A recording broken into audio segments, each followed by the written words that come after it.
Muy bien, amigos, amigas, estamos ya en nuestro segmento de la entrevista. Ya les habíamos anunciado que tenemos una interesante entrevista esta mañana con el arquitecto Guarionés Gómez Javier, que es el presidente nacional del CODIA. Es un arquitecto joven al frente de una importante entidad. Y interesante que esté con nosotros esta mañana porque ya ustedes conocen lo que ha acontecido en Haití y en la zona del Caribe, que Cuba tocó también, y la República Dominicana, parte de los efectos de un sismo que en el caso de Haití ha vuelto a afectar de nuevo a Haití. Con las informaciones que han llegado hasta ahora, se está esperando más información oficial, 12 muertos, 188 heridos hasta ahora, y en espera el gobierno dominicano de información para ir a socorrer y apoyar en lo que pueda a nuestros vecinos, ¿no?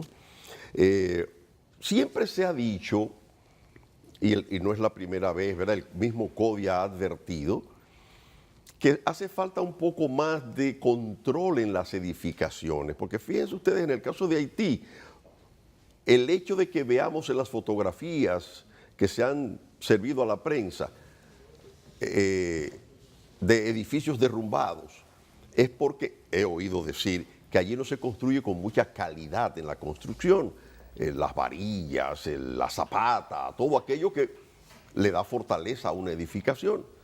Y son muy débiles. Cualquier movimiento no tan brusco los echa abajo. Entonces aquí también se ha hablado de que debe haber un poco más de supervisión, en fin. Y sobre todo, en el caso también de las inversiones públicas, escuelas que recientemente resultaron dañadas con un ligero temblor en alguna parte del país hace algunos días, provocó que muchas escuelas se dañaran y entonces vino la alarma de ¿por qué estas escuelas sufrieron daños? No hubo una supervisión en la calidad de esa construcción, en fin. Pero esto ya para discutirlo con nuestro invitado de hoy, a quien le damos una cordial bienvenida. Muchas gracias, don Ramón. Bienvenido. Muchas gracias, Mercy. Saludar también a la teleaudiencia.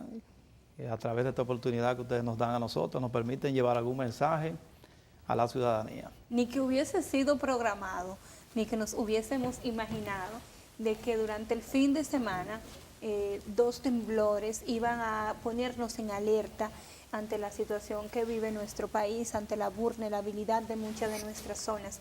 Y aunque no tembló aquí, tembló en Haití, como decía el doctor al inicio, nosotros tenemos muchas debilidades de construcción.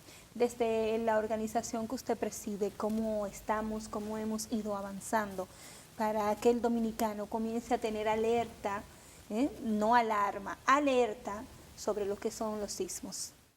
Evidentemente, nuestro país, a raíz del terremoto que hace aproximadamente 8 años sucedió en Haití, ha avanzado en lo que tiene que ver con el código sísmico, lo que tiene que ver con las normas de construcción.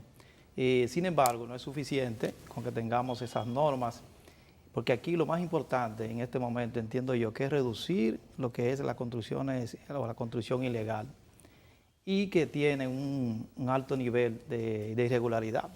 Por ejemplo, los asentamientos informales, en este caso, son los que tienen el mayor riesgo, esa zona de alta vulnerabilidad, donde la gente anda buscando una solución habitacional y que por sus propios medios, sin tener ningún tipo de orientación, entonces pues allí construye, y evidentemente esto representa un peligro para esos ciudadanos que buscando una solución construyen de esa manera.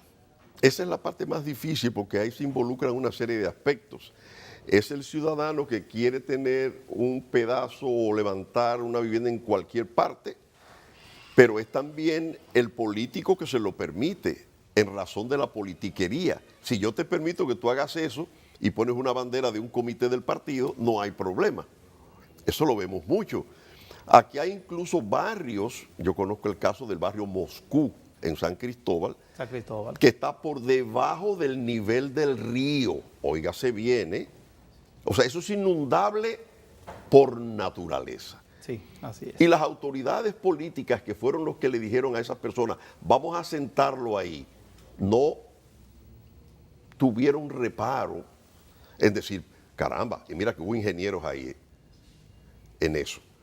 Caramba, esto está por debajo del nivel del río, vamos a hacerle por lo menos algún tipo de infraestructura de saneamiento qué sé yo no soy ingeniero, para que las aguas que pueden inundar esos solares ahí puedan salir. No, simplemente construyan. Ahora, el barrio Moscú en San Cristóbal, llueve un poquito y se inunda. Y establecer ahí un sistema que los ayude costaría muchísimo dinero de un ayuntamiento del Estado que no los tiene para eso, ¿no? Es así, es así. De hecho, hemos visto que la mayoría de nuestros barrios se han desarrollado, vamos a decir, en una práctica de invasión, donde la gente va a ocupar los terrenos y que luego en tiempos de campaña allí se le dota a los servicios, como el servicio de agua potable, se le hacen calles, porque realmente lo necesitan. Y yo creo que de los pocos países en donde las invasiones tienen cierto nivel de, vamos a decir, de legitimidad. Sí. Aquí Sin se habla embargo, mucho. teniendo nosotros una entidad como la de ustedes, ¿pasa algún sedazo por los constructores? Antes, claro, sé que debe tenerlo el gobierno, pero a nivel de el CODIA, ¿tiene algún requerimiento? ¿Se someten planos? ¿Tienen una supervisión? Esto lo digo porque a veces tenemos construcciones por las que hemos pagado 2, 3, 4, 5 millones, lo que sea, que al final no han pasado 3 años de esta construcción y comienzan los males. Tiene que cubrirlo el que hace la inversión. ¿Qué garantía me da el CODIA de que yo pueda someter a un constructor irresponsable? Y lo digo porque hace poco vi un reportaje que me llamó muchísimo la atención de la ciudad Juan Bosch, un logro de este gobierno que ya comienza a presentar grandes dificultades cuando es una de las mayores obras que tiene el presidente Danilo Medina. ¿Tiene en la ciudad Juan Bosch? Sí, hay uno de los edificios o de las construcciones, acuérdense que son varias construcciones y esta semana, la semana pasada, un grupo de propietarios con imágenes dolorosas, horribles. Ah, no lo vi de eso. filtraciones, Pero- óxidos y descuido en uno de sus edificios. Pero se supone que la ciudad Juan Bosch la están construyendo empresas privadas. Privadas para el gobierno. Para el gobierno, porque el gobierno exactamente. Entonces, si ese suplidor cometió esos errores para el gobierno, ¿cómo puede ustedes a nivel profesional someterlo? Por ejemplo, los abogados someten y te dan pena de 2 años sin poder ir a Mira, eso es un detalle importante porque se supone que son empresas, por lo menos algunas muy conocidas. reconocidas, claro. Ah, no sé quién, ¿dijeron qué empresa fue? Sí, sí. No es la que casi todo No el mundo- deben ser de las más importantes, ¿no? No, pero es una empresa que al ver aquellas filtraciones, aquel deterioro, cuando, yo le voy a decir la verdad, yo he estado una sola vez en Ciudad Juan Bosch y yo salí encantada de ahí. Yo dije, Dios mío, Es un buen proyecto. ¿por qué esto no se hace en No, otro pero sitio que no un queda más proyecto cerca? como eso que es icónico en la parte de construcción de viviendas del gobierno con una serie de facilidades para clase media, media baja. Entonces, si hay ya ese caso, el gobierno tiene que actuar drásticamente. Pero la ley, La ley 6200, que es una de las leyes que conforman nuestra institución, es la ley que norma el ejercicio profesional de la ingeniería, la arquitectura y la agrimensura en República Dominicana. Nosotros en estos momentos estamos fortaleciendo todo lo que son nuestros supervisores e inspectores a nivel nacional para hacer valer la ley 6200. Es muy importante esa parte que usted menciona. Nosotros tenemos un tribunal disciplinario, que es el tribunal que juzga los temas que tienen que ver con el orden ético, pero como le decía al principio, no basta con que tengamos las normas. Hemos visto, por ejemplo, que en lo que tiene que ver con la construcción de muchos proyectos, tanto estatales como proyectos privados, hay una debilidad en la supervisión. Pues yo puedo tener un proyecto perfectamente diseñado, con sus cálculos estructurales, un buen presupuesto balanceado. Sin embargo, si eso que yo tengo en los papeles, que son la esencia de esa construcción, no se lleva a cabo de una manera rigurosa, es decir, que el acero, si ese acero que está en el diseño no se coloca de manera apropiada, pero de igual modo, si la dosificación, por ejemplo, de los agregados, la arena, la grava, el cemento, no se coloca de manera apropiada, pueden Es más haber para atrás, situaciones, arquitecto. Pueden haber situaciones. Es más para atrás. Sí. No es que no se coloque de manera adecuada, porque eso es parte de la supervisión. Es que el bloque y la varilla, de donde sale y donde se construye, salgan con la calidad requerida y las normas Con las establecidas. normas internacionales. Es por ahí la cosa. ¿qué tiempo tiene un inquilino para demandar a un constructor? Mire, ahora hay una confusión con eso y de hecho tanto ACOPROVI como el CODIA, la Cámara de Construcción, se han estado reuniendo con el interés de separar lo que son los vicios de construcción a lo que son daños menores, porque una cosa son los vicios de construcción y pudiera ser, por ejemplo, que una pintura se esté cayendo de un muro, pero no por vicio. Entonces, ahora mismo, lo más importante ahí es separar hasta dónde el constructor, hasta dónde el promotor del proyecto tiene responsabilidad. Porque hay, por ejemplo, y se han dado esos casos, donde algunos adquirientes de apartamentos demandan por cualquier cosa y muchas veces con la intención de no cumplir con el pago o generar una situación de equilibrio económico. No, pero yo me refiero a cosas estables. Por ejemplo, si yo puedo ir al CODIA y poner una denuncia de mi edificio por una mala construcción, se supone que se manda un supervisor, una gente que pueda inspeccionar los errores que hay ahí. ¿Cuántos años me da la ley para yo tener ese margen? Mire, normalmente cuando se vende un inmueble, ese inmueble tiene una garantía y se entiende que ya al cumplirse el año, si hay algún tipo de situación, vamos a decir, de vicio de construcción, debe verse. Esta institución, el Colegio Dominicano de Ingenieros, Arquitectos y Agrimensores, CODIA, es la única institución que por ley está para dirimir esos conflictos y es por eso que cuando se presenta un caso, los tribunales envían ese caso al colegio, al CODIA, para que el CODIA envíe un perito y entonces se verifique cuál es la razón por la cual existe esa falla, si es un vicio o si es otra cosa. Volviendo al tema de los sismos y que este fin de semana pues nosotros sentimos que de alguna u otra manera se movió la tierra, sí. Volvió, se encajó como sea, pero se movió y nos asusta. Nosotros hemos superado alguna prueba, nosotros estamos acorde a las normas internacionales para construcción. Y esta pregunta viene porque hasta el propio gobierno construyó en una zona en La Vega hasta que creció el río y se inundó. ¿Cómo se puede, cómo a nivel del CODIA ustedes han podido controlar esos ímpetus de construir donde la gente quiera y como quiera? Nosotros tenemos una gran preocupación.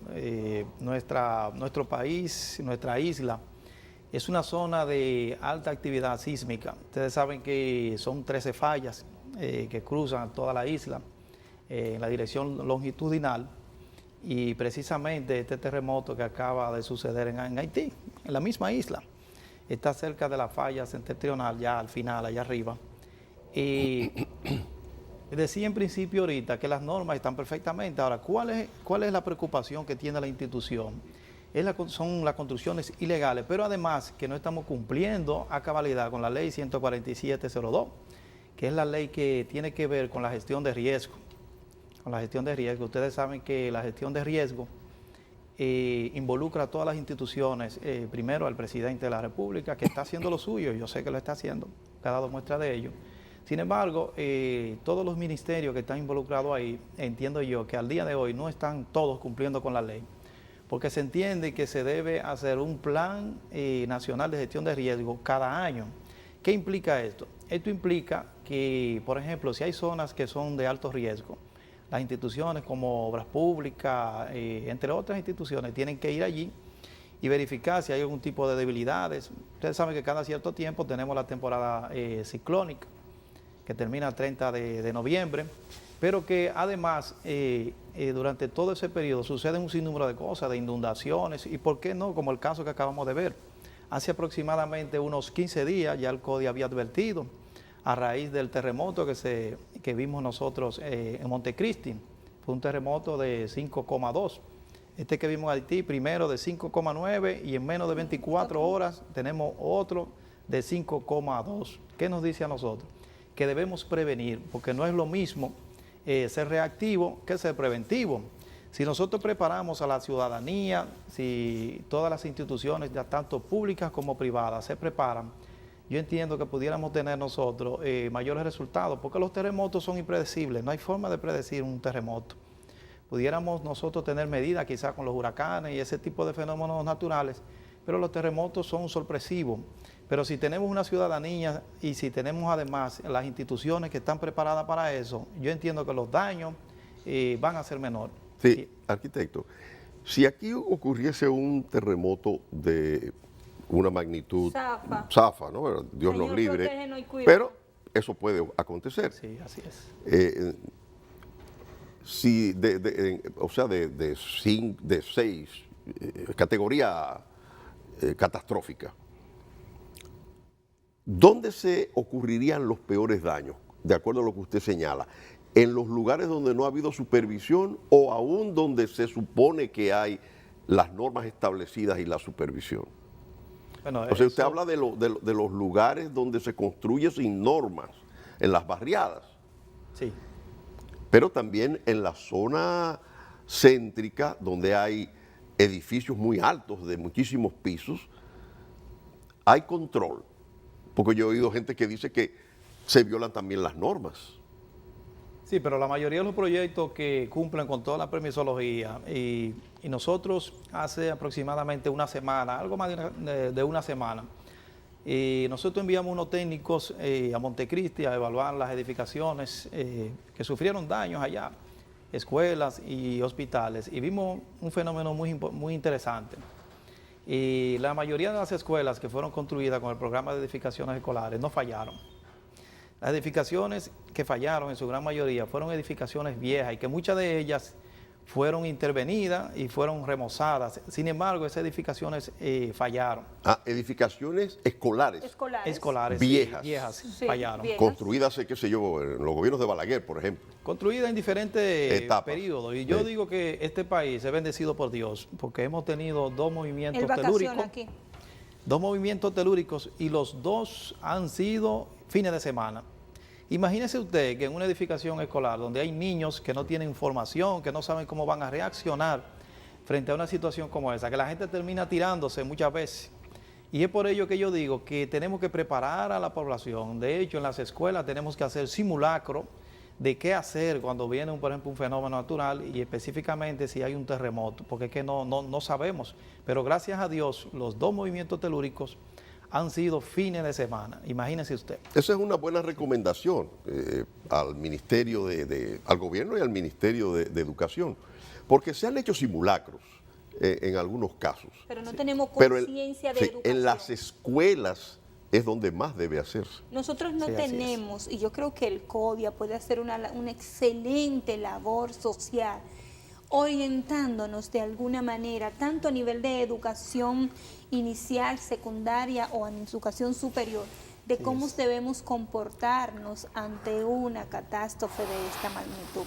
Y yo lo digo por experiencia propia. La primera vez que yo sentí un movimiento fuerte en el apartamento donde yo vivo, primero estaba sola, y segundo, el nerviosismo fue tal del movimiento y el ruido que yo no encontré la puerta. La gente se desorienta. Yo no encontré la puerta, pero yo estaba parada a pocos metros de la puerta, pero me asusté tanto que no la encontré y entendí por qué tanta gente sale corriendo y se tira Sí, por se donde perturba, sí, primero sí, sí, sí, encuentra. sí. Así es. Entonces, si nosotros no hemos hecho, quizás a nivel de educación no tenemos esa formación, porque lo que venimos de pueblo claramente podemos recordar y decir que las señoras y señores mayores cuando temblaba la tierra salía para el medio de la calle y se daban en el pecho. Perdón, señor, perdón. Se arrodillaban. Se arrodillaban. Yo me acuerdo como ahora de quienes lo hacían. Yo vi eso. Usted vio eso muchas veces. Entonces, ¿por qué no desarrollar mira ahí, atiende Campuzano para que dividas conmigo, una labor social que nos permita a nivel de cápsulas en las redes sociales, a nivel de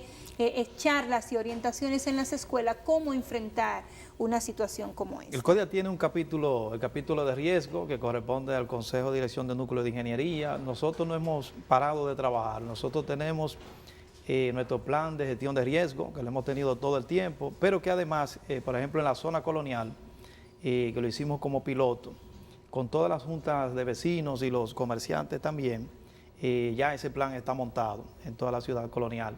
De hecho, en la semana pasada también reunimos a los demás capítulos que componen nuestra institución a los fines entonces de llevar eso hacia afuera. En el pasado, nuestra institución, el CODIA, desarrolló planes de gestión de riesgo para instituciones gubernamentales también, y estamos a la disposición de hacerlo para la ciudadanía. Nosotros contamos con una membresía de 39.400 miembros diseminados a nivel nacional, con 8 regionales en las cuales tenemos presencia, tenemos oficina y tenemos también activas 16 delegaciones. Es decir, nuestro colegio tiene presencia a nivel nacional y estamos preparados y a la disposición para ello. ¿En este momento han tenido algún contacto directo con una entidad parecida o igual en Haití, luego de los temblores? Al momento no, de manera directa nosotros no, pero sí tenemos un miembro que es miembro de la Comisión Nacional de Emergencia.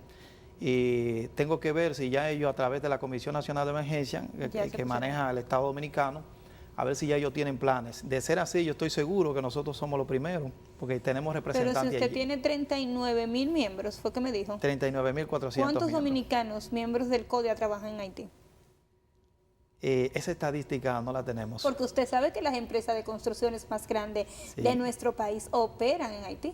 Sí, operan en Haití. Nosotros no tenemos el dato preciso, pero sí tenemos alrededor de unos 2.000 miembros de nuestra institución que trabajan de manera ininterrumpida en Haití. O sea, que van y que vienen. Pero no le puedo decir con punto y coma, pero sé que pasan esas cifras. Por cierto, después de la experiencia que hemos tenido, que en el desarrollo de la industria de la construcción, que empresas nacionales se han internacionalizado. El Grupo Estrella, por ejemplo, es uno destacado. Opera de lado y lado. ¿Eh? Opera de lado y lado. Opera de lado y lado. Sí. Pero también está el del senador, la empresa del senador. No, eso no está ahí ya. Claro, que ha construido en Haití. Ese señor está demandado, doctor. Bueno, pero aparte de eso, yo me refiero es que aparte de ese tema, él no sigue construyendo. me refiero, hay una empresa que tiene, Hay muchas empresas hay dominicanas. muchas empresas que ha construido en Puerto Rico, que ha construido en Haití, que ha construido Las grandes. o ha participado en concursos en otros lugares, Y todavía están participando, en Centroamérica. Entonces, me parece que aparte del tema de la corrupción y eso, y los sobornos, entonces, que eso siempre opera en la industria de la construcción en todas partes del mundo. Eso es lobby. Bueno, pero se hacen, en Haití también se han hecho buenas licitaciones donde muchas compañías dominicanas La pregunta están es, construyendo viviendas. ¿se ha incentivado eso? ¿Y qué cantidad de empresas de construcción de la República Dominicana están trabajando internacionalmente? Sí, hay muchas empresas, porque ustedes saben que ya las barreras físicas desaparecieron del mundo. Exacto. Es decir, las empresas, las personas que ofrecen servicios, también como personas físicas. Pero eso también. lo sabemos, por eso le estoy preguntando. Ya eso es internacional. ¿Cuál es el dato? Porque el dato en números, él quiere saber ¿Son si lo 10, son maneja. 20? No, son más, sobrepasan. O sea, hay muchas empresas dominicanas de las cuales tenemos conocimiento y que nos vamos a reservar el nombre. Okay. Licitan en Haití, pero también personas físicas, como ingenieros, arquitectos también, que trabajan en Haití y participan en licitaciones hechas por la ley, cumpliendo con eso, y que van y vienen, como le decía ahorita, y están ejerciendo allá. ¿En qué países?